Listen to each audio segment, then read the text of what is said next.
जय बद्री विशाल। इस समय हम आपको आप देख ही रहे हैं पहाड़ों पर इस समय बड़ी संकट की स्थिति है। कहीं बादल फट रहे हैं, कहीं दैनिक आपदाएं आ रही हैं। कहीं ना कहीं ये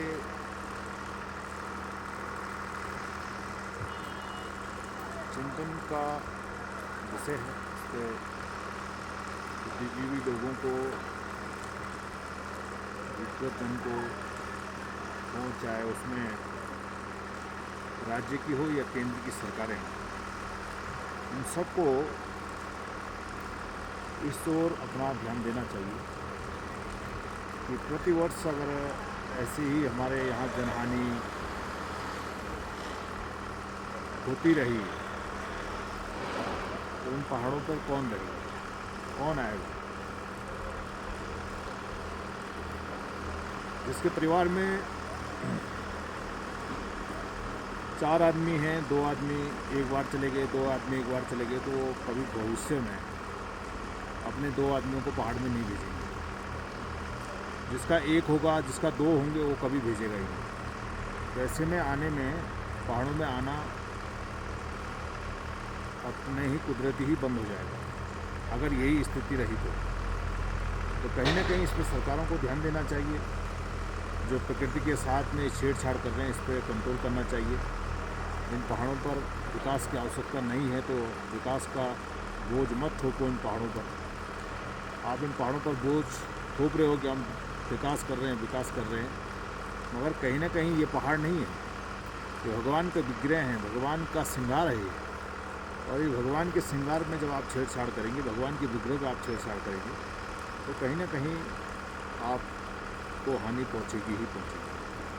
मगर करता कौन है, भुगतता कौन है, स्थिति ये रहती है। इसलिए हम आप सभी का ध्यान इस ओर अग्रसर करते हैं कि आप लोग चमत्कार की ओर मत बढ़िए। आप डेवलप, विकास, पहाड़ों में विकास की ओर रुझान मत दीजिए। आप पौराणिक संस्कृति की ओर, पौराणिक जो स्थान हैं, पौराणिक जो परंपराओं को बचा करके जिन बुजुर्गों ने, जिन बुद्धिजीवों ने रखा है, उस ओर कहीं ना कहीं ध्यान देने की आवश्यकता है। ये अपना मानना मेरा है। तो ये पहाड़ ऐसे ही रहेंगे, सब लोग ऐसे ही आएंगे और कोई दिक्कत नहीं होगी।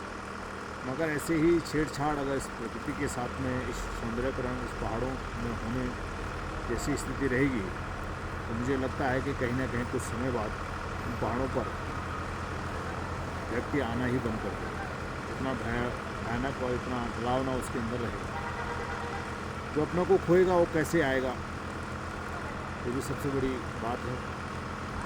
तो हम आप सभी को यही कहते हैं कि आप देख रहे हैं कितने ऊँची ऊँची हिमालय हैं, ये आप पहाड़ देख रहे हैं, मगर जब रात की चंद्रमा की रोशनी में आप देखेंगे तो भगवान के बहुत सुंदर सुंदर विग्रह दिखते हैं।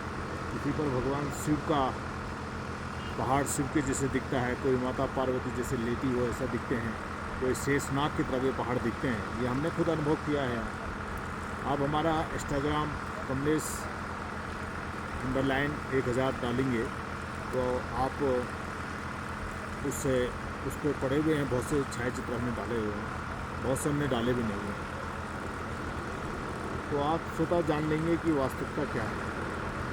इन पहाड़ों का आनंद ही तब तक है जब तक ये हिमालय है, जब तक ये बड़ी बड़ी चोटियाँ हैं, जब तक ये सौंदर्यकरण स्वतः जो भगवान ने बनाया है, जो पहले बुजुर्गों ने संजो करके रखा है, उसी का है। जिस दिन ये ख़त्म हो जाएंगे उस दिन यहाँ का महत्व ख़त्म हो जाएगा, उस दिन तो प्लेन्स हो जाएगा।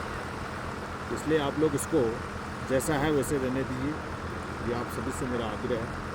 और जो भी पहाड़ों पर आ रहे हैं, कृपया आप लोग बड़े धैर्य का परिचय दें, बड़ा सेफ होकर के आप लोग आएँ, जल्दीबाजी बिल्कुल ना करें।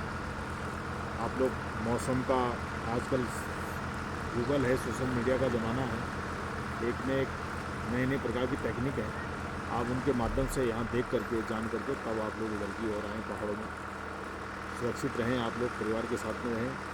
ये हम आप सभी से प्रार्थना करते हैं। जय बद्री विशाल।